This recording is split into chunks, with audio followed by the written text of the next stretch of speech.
토트넘 허스퍼가 맨체스터 시티를 1대0으로 꺾었습니다. 그리고 이 결과만큼 놀라웠던 게 기대하지 않았던, 예상하지 못했던 선수들의 맹활약이었는데요. 특히 에메르송 로얄 선수, 1월 이적 시장에 토트넘이 가장 공들인 게 오른쪽 윙백 영입이었는데 페드로 포로 선수를 엄청난 돈에 데려왔지만 맨시티전에 최고 평점을 받은 선수는 로얄이었다. 네. 어떻게 된 건가요?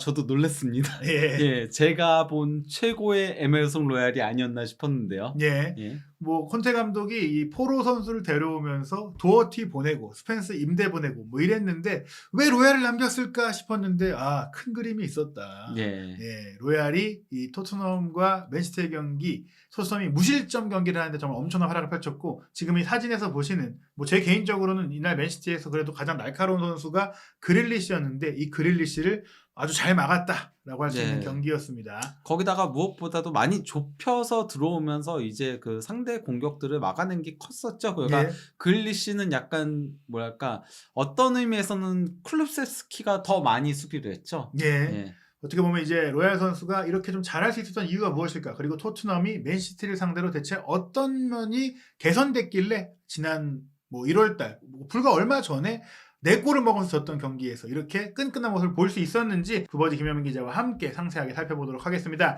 일단 양팀의 선발 명단 살펴보면 토트넘은 하던 대로, 사실 뭐 맨시티도 토트넘과의 지난 경기와 같은 포메이션으로 나왔는데 그때 조금 안 좋았던 걸 그대로 답습을 했어요. 도리어 그 경기보다도 더 안 좋게 나왔죠. 예. 예, 심지어 왜냐면 케빈 데브라이너도 선발이 아니었고요. 그리고 또 이제 그때는 리코 루이스가 오른쪽 풀백으로 나왔었거든요. 예. 원래도 오른쪽 풀백으로 좀 알려진 선수예요. 그러니까요. 근데 이 경기에선 왼쪽 풀백으로 나오기도 했고요. 예. 조금 그러니까 맨시티 쪽이 변화가 많았죠. 그리고 심지어 그 경기에서 4-4-1을 썼다가 예.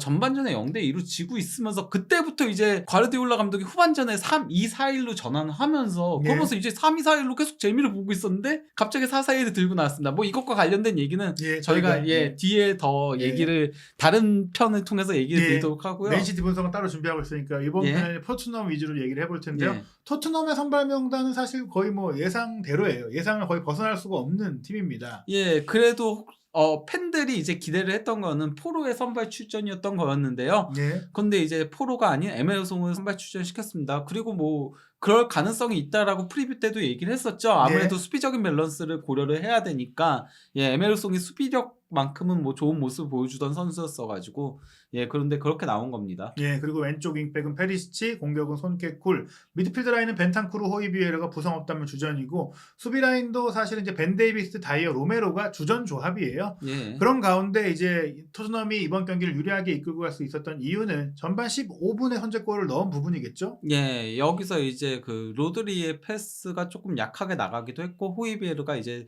그걸 잘 가로채면서 리코 루이스를 이제 밀어내면서 패스를 줬고 이걸 이제 케인이 골로 연결을 시켰던 거였죠. 그리고 이제 이 경기에서 그래도 전반전에는 토트넘이 오른쪽 측면 위주로 플레이들을 계속 가져갔거든요. 그 왼쪽 측면을 아예 배제하다시피 했어요. 예. 근데 여기서 로얄이 기대 이상으로 패스 연결이라던가 크로스 같은 것들이 좋았어요. 네, 사실 뭐 저희가 원래는 수비 좋았다, 뭐 수비 잘한다, 열심히 한다 이런 얘기는 드렸고 수비적으로는 좋았던 장면들도 없었던 건 아니에요. 다만 문제가 패스의 질이라든지 타이밍이라든지 판단력이라든지 특히 크로스의 정확성 다 좀 별로였잖아요. 한숨이 나오게 하는 크로스였죠. 근데 오늘 경기는 그런 모습들을 꽤 많이 개선한 모습이었어요. 그러니까 그 두 번째 슈팅 자체도 이게 토트넘의 두 번째 슈팅이었거든요. 30분경에 에메르송이 전진 패스를 길게 찔러줬고 이걸 이제 케인이 연결해준 거를 쿨루세스키가 슈팅 가져간 게 아케한테 차단이 됐던 거였죠. 예, 에메르송이 좋은 패스로 전환을 시켜줬다, 국면을 바꿔줬다고 볼 수 있겠고요. 예, 그리고 이제 43분경에도 어쨌건 간에 오른쪽 코너킥에서 4번의 슈팅이 연달아서 폭격이 됐었던 거였거든요. 근데 이제 다이어의 슈팅이 로드리가 블록을 했고 또 이제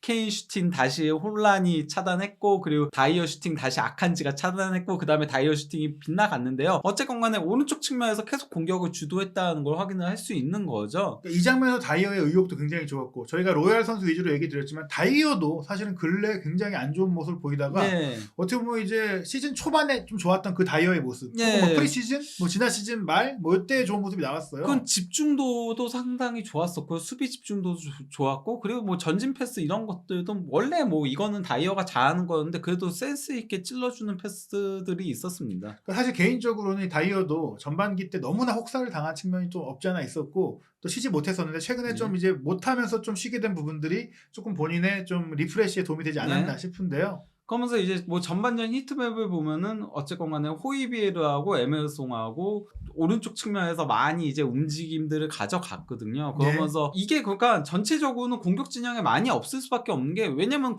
경기 자체는 맨시티가 주도를 했거든요. 예. 하지만은 그 와중에도 역습들이 상당히 잘 이루어지면서 이런 히트맵이 그려졌고 토트넘의 이제 팀 히트맵을 보면은 확실히 오른쪽 측면이 공격적으로 그나마 쭉 올라가 있다. 왼쪽은 사실상 공격을 안 했다 전반전은. 네, 그 손흥민 선수가 왼쪽에 있었는데 그러다 보니까 공을 많이 못 받은 건 있지만 그래도 역습할 때 혼자 돌파해서 올라가서 뭔가를 만들어냈고 또 지금 히트맵을 보시면은 또 오른쪽을 타고 올라가서 컵백이라든지 크로스라든지 예. 이런 것들이 원활하게 이루어졌다. 왜냐면 꽤 짙게 나와 있으니까 네. 로얄 쪽에서 공이 잘 예. 돌았다는 얘기죠. 전반전은 손흥민 선수가 이제 시작했을 때 돌파를 제외하고는 사실상 왼쪽 풀백처럼 수비를 하고 있었어요. 전반전은. 예. 근데 이제 후반 가가지고 이제 손흥민 선수의 역습들이 나온 거죠. 선제골이 들어가고 나서. 예. 예. 어쨌건 간에 그러다 보니까 이제 전반전 공격 방향 비율 보면은 너무 이거 극단적이죠. 전 놀라워요. 뭐 거의 예. 본 적이 없는 그래프입니다. 예, 왼쪽은 9.6%밖에 되지 않고요. 예. 예, 오른쪽은 무려 59%. 예. 예. 쿨루셉스키와 로얄, 호이비에르의 삼각이 오른쪽으로 이동을 해서 많이 조합을 맞췄고 예. 케인도 그쪽으로 이동하면서 공을 그렇죠. 받아줬고 반면에 페리시 손흥민 선수 쪽으로는 거의 공이 안 왔는데 이것이 사실은 이제 지난 맨시티전에 마레즈에 대해서 너무 뚫린 부분들, 좀 수비적인 부분들 그런 것들을 좀 신경 쓴 것도 아닌가 싶어요. 뭐 그런 부분도 있다라고 보이고요. 또 이제 페리시치도 공격할 때는 오른쪽으로 가서 움직였거든요. 이게 그러니까 저는 일부 오른쪽에다가 이제 많이 선수들을 배치해가지고 공격한 거는 리코 루이스가 왼쪽 풀백으로 나왔고 이 선수가 힘이 좋은 게 아니고 아직 나이도 어리잖아요. 그러니까 그렇죠. 신체적으로는 더 발전을 해야 되는데 이쪽을 집중 공략한 게 아닌가 싶었어요. 사실 선발 명단이 나오고 나서도 딱 그 1시간 전이니까 미리 계획을 할 수 있거든요. 아마도 스텔리니 코치가 이거 보니까 얘네 지금 안 쓰던 루이스를 왼쪽에 놨다. 여기 위주로 좀 파자. 얘기했을 네. 수도 있고 사실 경기 후 인터뷰에서 스텔리니 코치가 이 경기에 대해서 콘테 감독과 얘기는 했지만 실시간으로 주고받진 않았다. 네. 그리고 연락이 왔는데 좀 늦게 왔다. 그런 것들을 봤을 때는 임기응변으로 좀 뭔가 준비한 게 있다라고 볼 수 있는데 그게 아마 네. 리코 루이스를 공략했을 가능성이 있다라는 것이죠. 네. 그러면서 이제 뭐 구역별 점유율 보면은 당연히 뭐 맨시티가 토트넘 공격 진영에서 많이 이제 점유율을 가져갔죠. 하지만은 효과 자체는 없었습니다. 사실상. 그래서 이게 확인할 수 있는 게 기대 득점 전반전 토트넘이 0.72골로 맨시티 0.43골보다 앞섰거든요. 예. 전체 점유율은 뭐 맨시티가 67대 33 우위를 점했지만 슈팅 숫자도 뭐 하나밖에 차이가 안 났었고 예. 물론 뭐 막판에 4번이 연달아서 있긴 했지만은 빅찬스도 토트넘이 한 번 있었던 데반에 맨시티는 한 번도 없었고 박스한 슈팅도 5대5로 동률이었고 예. 그러니까 경기를 점유한 거는 맨시티였으나 정작 효과적으로 플레이를 한 거는 토트넘이었다라고 할 수 있는 거죠. 예. 그리고 거기에는 오른쪽 측면을 중심으로 해가지고 전반전에 공격을 했던 것들이 빛을 발했다라고 할 수 있는 거고요. 그리고 후반전 같은 경우에 오히려 에메르송이 밥상을 차려뒀는데 케인이 득점계를 놓친 장면까지 있었어요. 예, 그 후반 시작하고 2분 만에 예. 그 에메르송이 저 에메르송이 토트넘에서 올린 크로스들 중에 예. 가장 정교했어요. 예. 너무 정확하게 갔는데 와 이거 그냥 맞추기만 하면 골이었거든요. 근데 천하의 해리 케인이 헛발질을 했습니다. 예. 케인도 놀란 거죠. 로얄이 이런 크로스를 깜짝이야.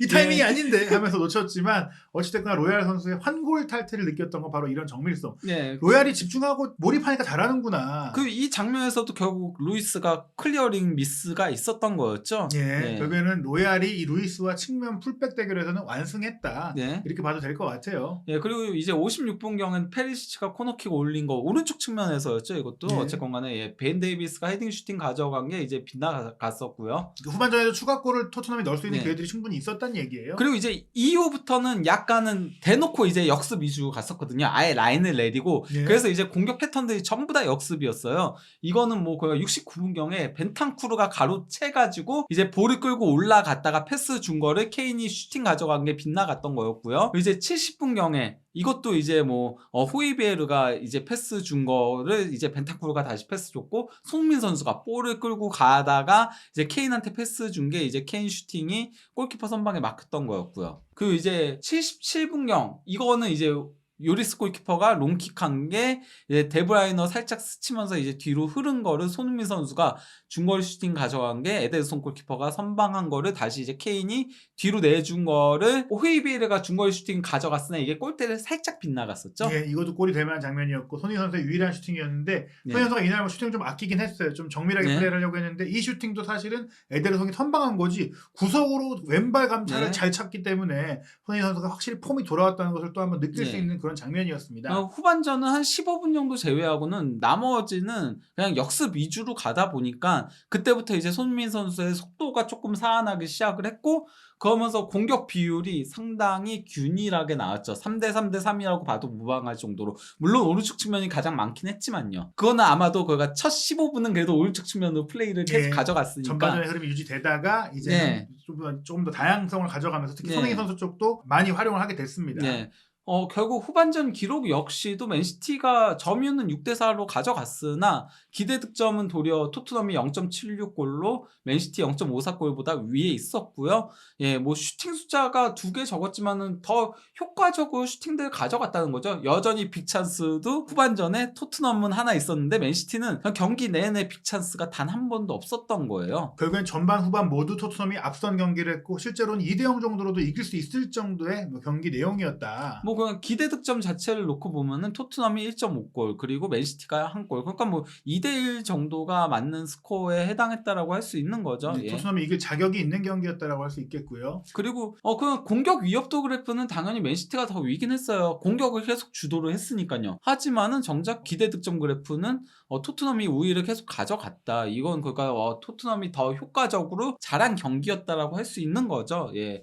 점유가 모든 게 아니라는 걸 보여주는 지표입니다. 예. 그리고 결국 이 경기가 호이비르랑 에메르송이 굉장히 중요했다는 거는 당연히 뭐 슈팅 찬스 패스 그래프를 놓고 보면은 맨시티 선수들이 다 위에 있는 게 당연한 거죠. 맨시티가 그래도 볼을 점유하면서 공격들을 계속 가져가긴 했으니까요. 하지만은 토트넘의 1위와 2위가 바로 호이비에르와 로얄이었다. 하지만 호이비에 같은 경우에는 뭐 쿤테 감독 부임한 이후에 계속 공격력을 좀 높여오곤 네. 했지만 로얄 선수가 이 정도로 좀 큰 비중을 차지한 공격적인 패스를 한 건 처음 보는 것 같아요. 저는 더 놀라운 게요.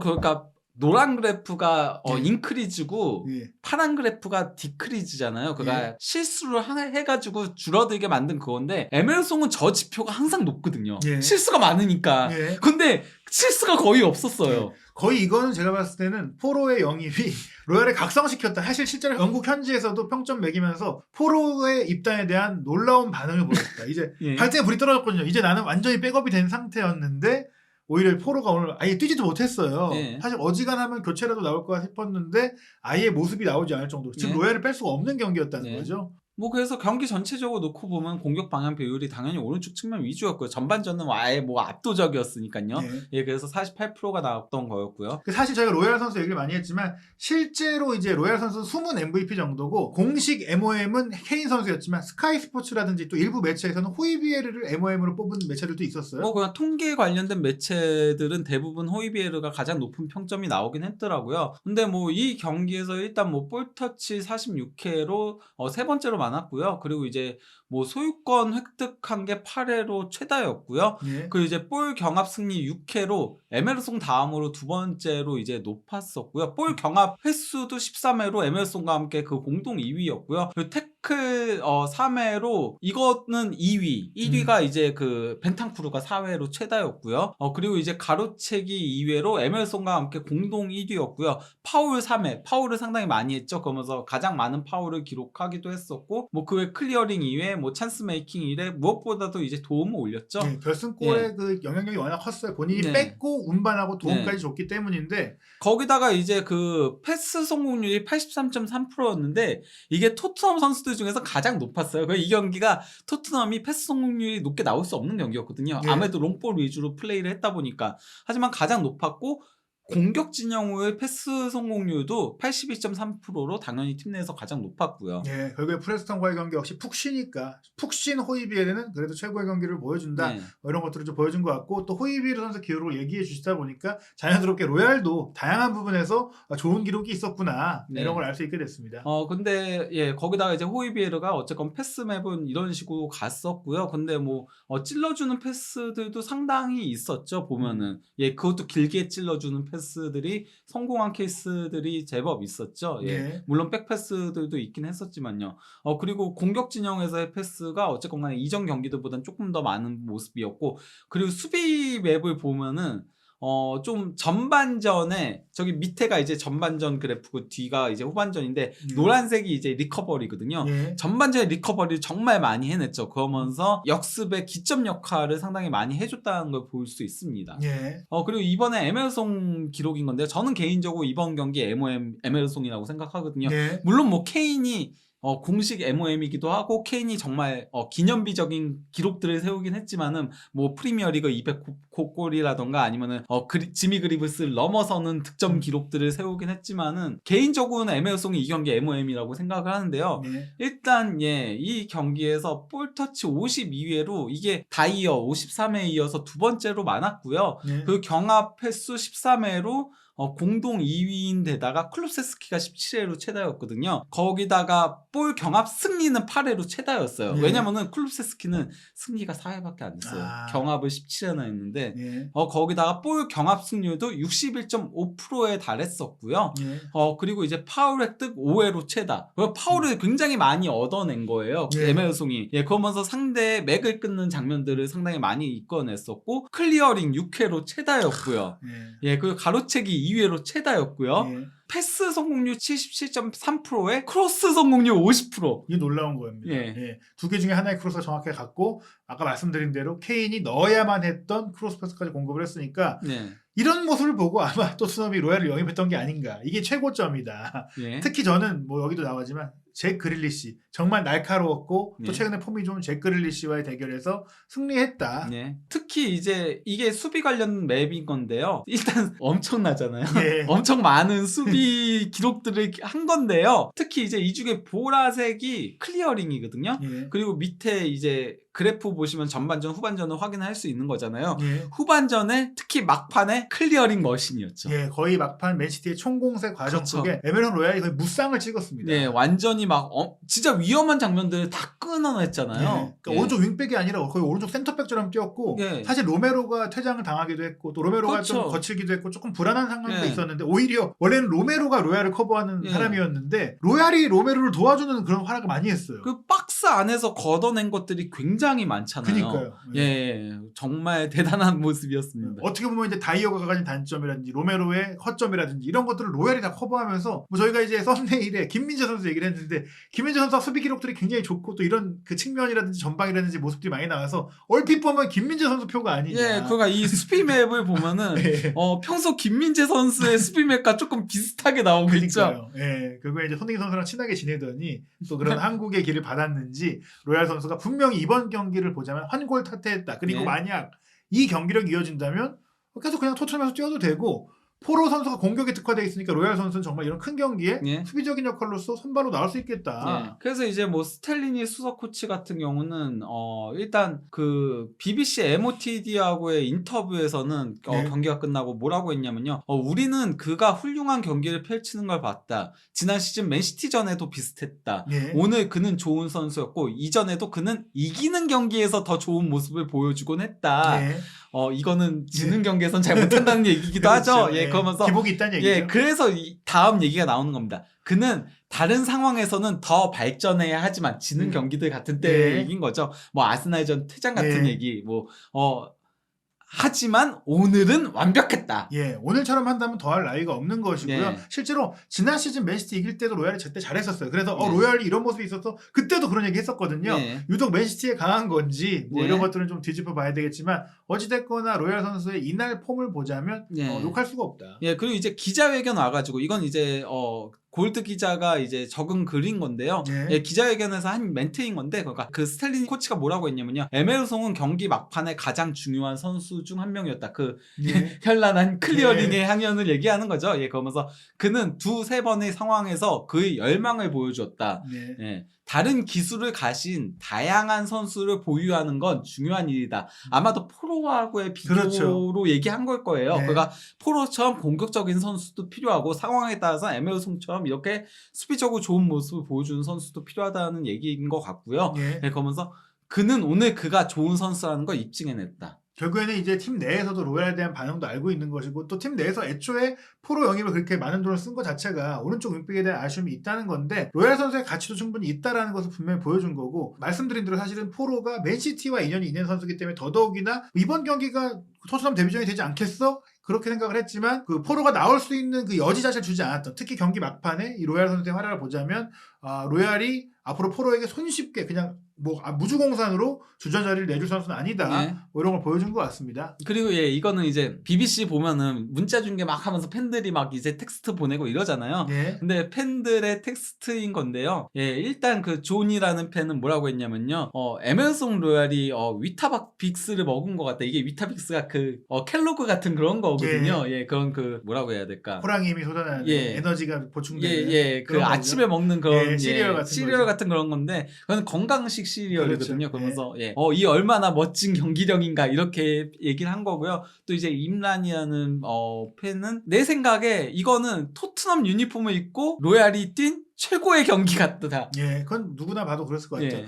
물론 말씀드렸지만 저번 시즌 뭐 맨시티도 잘했고 로얄이 잘했던 몇몇 경기들이 있어요. 네. 뭐 득점도 기록을 했었고. 맞아요. 하지만 이번 경기만큼 안정적이고 꾸준하고 예. 조금 이제 강렬했던 경기, 조금 이제 탑 클래스의 느낌이 느껴진 경기는 없었거든요. 저도 그러니까 네. 이 경기가 최고였다라고 봅니다. 네. 특히 케인한테 준 네, 크로스는 예 처음 봤어요. 네. 토트넘 유니폼 입고는 베티스 시절에는 원래 그런 걸 잘했었잖아요. 그러니까요. 예. 네. 결국에는 이 선수가 마침내 좀 극단적인 상황에 몰려서 뭔가를 보여주기 꺼내기 시작했구나. 네. 지금까지 조금 나태했나? 약간 이런 생각도 들고요. 도어티 스펜스는 내가 뭐 이렇게 해도 주전을 예. 할 수 있지만 그렇겠죠. 포로는 예. 포로가 온 이상 내가 예. 좀 정신 차려야겠다. 분명히 포로 효과가 있다. 그 크로스도 프로 보고 있나? 이런 그렇죠. 건가요? 예. 예. 결국에는 이번 경기 포로가 보는 앞에서 대화를 했고 그러다 보니까 이제 알레스테어 골드 기자가 풋볼 런던에서 평점을 매기면서 로얄에게 정말 흔치 않은 10점 만점에 10점을 줬어요. 예, 그러니까요. 좀 화들짝 놀랐습니다. 예, 여기 보면 예. 실제로 그 얘기를 나와요. 예. 포로의 이제 어라이벌, 포로가 합류한 것에도 자신의 자리를 지키기 위한 그런 활약을 펼치면서 전반전에는 어디에나 있었고 심지어 예. 왼쪽까지 가서 예. 중앙 지역까지 커버하면서 전역에서 수비를 했다. 예, 그럼 뭐 페리시치랑 상당히 스위칭을 많이 했었죠. 특히 네. 전반전에 그러면서 이제 그러니까 저는 그것도 역시나 이제 그 리코 루이스를 공략하기 위한 방안 같았거든요. 그러니까 예. 페리시치를 그래서 오른쪽으로 공격을 하게 하면서 에메르송이 그러면은 페리시치가 올라가 있는 동안 거기 커버를 해줘야 되니까 왼쪽으로 가가지고 수비하다가 또 이게 계속 스위칭이 많이 되더라고요. 그래서 좀 놀랬었어요. 처음에 전반전에는. 그래서 이제 후반전에 뭐 케인에게 만들어준 기회도 언급을 했었고 또 여기서 이제 많이 얘기되는 토트넘 유니폼을 입고 나서 최고의 경기를 했다. 네. 그리고 그릴리시를 좌절시켰다. 네. 맨 오브 더 매치다라고 평가를 했고요. 네. 또 호이비에르에게도 높은 평가를 줬어요. 예, 그거 9점을 줬죠. 예, 네. 그러면서 뭐 쉬지 않고 뛰었다 이런 식으로 평가를 한 거죠. 그 선제골 장면에서 압박해주고 높은 곳에서 또 득점도 이끌어내고 역시나 어디에나 있는 선수였다. 네. 뭐 그리고 전후반 모두 잘했고 멈추지 않았고 경기가 끝날 때까지 맨시티를 좌절시켰다라고 네. 하면서 특히 뭐 경기가 끝나는 시점에는 조금 이제 쓰러져가지고 시간도 지연하는. 예, 약간 좀 액션이었죠. 예, 호이비에르답지 않은 액션이었죠. 근데 이게 예. 뭐 승리에 대한 강력한 의지를 보여주는 거예요. 예. 그렇게 이겨도 돼. 뭐 반칙한 건 아니니까요. 그렇죠. 예. 그렇기 때문에 이날 경기는 호이비에르와 로얄이 지배를 했고 그 중에서도 호이비에르는 사실 원래 호장군이라고 그렇죠. 잘한 경기들이 많아요. 예. 그러니까 로얄은 놀라움을 선사해줬다. 뭐 저희가 뭐 다이어 얘기는 많이 안 했지만 다이어까지도 이날 네. 경기는 또 같이 잘해줬기 때문에 토트넘이 아픈 손가락들이 좀 살아났다. 약간 네. 근데 오른쪽 측면을 조금 중점적으로 얘기를 하다 보니까 네. 다이어는 거기서 배제가 될 수밖에 없었던 예, 거였죠. 다이어가 계속 더 예, 잘하면 근데 예. 아니 이 경기는 그냥 전체적으로 다 잘한 경기였어요. 예. 토트넘이 선수들이 정신무장이 정말 잘 된 것 같더라고요. 아무래도 콘테 감독이 아픈 것도 조금 영향을 그렇죠. 끼치지 않았을까. 그래서 감독님한테 이제 승리를 선사해야 되겠다는 조금 그런 투지도 일으킨 것 같긴 네, 했어요. 실제로 그런 얘기들도 있었어요. 이승리는 뭐 감독에게 바치고 싶다, 콘테 감독에게 네. 바치고 싶다는 얘기도 있었는데 결국에는 바치게 된 것 같고요. 네. 이제 토트넘이 또 중요한 일정들이 이어지는데 2월 10일 일요일 0시에는 레스터 시티전. 아마 이 네. 경기는 조금 더 공격적인 운영을 예상할 수 있고 아마도 네. 포로 선수의 데뷔전이 좀 될 가능성이 있지 않을까 싶어요. 가능성은 충분히 있어 보이긴 합니다. 그래야지 이제 앞으로 중요 경기들에서 활용을 하게 될 테니까요. 예. 예. 그리고 무엇보다 중요한 경기는 아마도 또 밀란 원정이죠. 예, 밀란 원정 경기에서 승리를 해야 앞으로 조금 더 이제 운영하는 데 있어서 편해지는 부분들도 있죠. 예, 왜냐면은 토트넘은 단순히 챔피언스 리그만 중요한 게 아니고 현재 리그 4위 경쟁도 너무나도 치열하니까 가능하면은 지금 현재 밀란이 폼이 좀 안 좋은 상태잖아요. 예. 그러니까 1차전 원정에서 승리를 거둔다면은 2차전에 조금 로테이션도 돌릴 수 있고 하는 상황들이 오거든요. 예, 그렇죠. 예. 전반전 좀 안정적으로 하면서 역습하다가 후반전에 총전력을 낼 수도 있는 것이기 네. 때문에 2월 15일 수요일 새벽 5시 이 밀란전 굉장히 중요한데요. 네. 지금 콘테 감독이 이제 담석 제거 수술, 담낭염을 겪다가 네. 수술하고 지금 이탈리아의 본가에서 쉬고 있다고 해요. 네. 빠르게 회복한다면 아마 레스터 시티전까지 제가 봐서 쉴 것 같고 밀란전에 뭐 와서 뭐 경기를 지켜본다거나 뭐 이럴 수 있을 것 같습니다. 예, 뭐 그걸 지켜보는 거는요. 예. 왜냐면 지휘봉을 다시 잡는 거는 조금, 웨스트햄전이 지나야지 가능할 거다라는 얘기들이 그렇죠. 많죠. 예, 예. 너무 회복하는 게 중요하고 무엇보다 콘테 감독이 없는 상태에서도 잘 경기를 치렀어요. 맨시티를 네. 이겼기 때문에 좀 편안한 마음으로 또 경기를 지켜보지 않을까. 저는 뭐 스탈리니 코치가 어쨌건 간에 상대의 선발 라인업 실제 움직이는 그걸 보고 거기에 맞게 오른쪽 측면 위주로 공격을 하게 만든 거 자체가 임기응변은 훨씬 좋지 않나 싶은 생각도 들었어요. 예. 콘테 감독이 정말 위대한 감독이고 좋은 감독이지만은 콘테 감독의 단점은 예. 임기응변이 좀 그렇죠. 안 하잖아요. 본인의 이 전술 이게 너무 강하다 보니까. 플랜 A를 고집하는데 저는 그래도 더 좋은 점이었던 것 같아요. 그리고 그런 것들을 좀 확인할 수 있었던 게 현지 기자들이 실제로 경기 끝나고 나서 콘테 감독과 교감하면서 소통하면서 경기를 운영했냐 하니까 경기 중에는 실시간으로 하진 않았다. 네. 뭐 이렇게 얘기했던 것은 스텔리니 코치도 좀 내가 한 거야 네. 좀 알리고 싶지 않았을까. 네, 어쨌건 뭐 팀을 빌드한 거는 콘테 예. 감독이긴 하지만은 예. 이제 이런 변수가 있을 때 변칙적인 운영을 가져가는 거는 예. 이 스텔리니 코치가 한 거라는 예. 거죠. 그리고 왜냐하면은 실제로도 보통 감독들이 뭐 징계 때문에 못 나올 때는 실시간으로 이렇게 뭐 하고 하지만은 콘테 감독은 아프거든요. 게다가 영국에도 없어요. 그렇죠. TV를 이탈리아에 보고 있을 있죠. 때 시간차가 있어요. 네. 그 얘기를 하더라고요. 시간차도 있기 때문에. 네. 왜냐하면 실제 경기장하고 좀 네. 시간이 이게 몇 초에서 1분까지도 날 수가 있어서 그렇죠. 그걸 지시할 수는 없다. 그래서 이 경기는 스텔리니가 운영했다라고 보시면 될 것 같습니다. 스텔리니 감독 대행 체제라고 할 수 있겠죠. 당분간 레스터 시티전 그리고 밀란전 과연 토트넘이 어떻게 치러낼지 또 토트넘의 경기력이 어떻게 달라질지 한준TV에서 부버지 김현민 기자의 독점적인 분석들 확인하시기 바랍니다.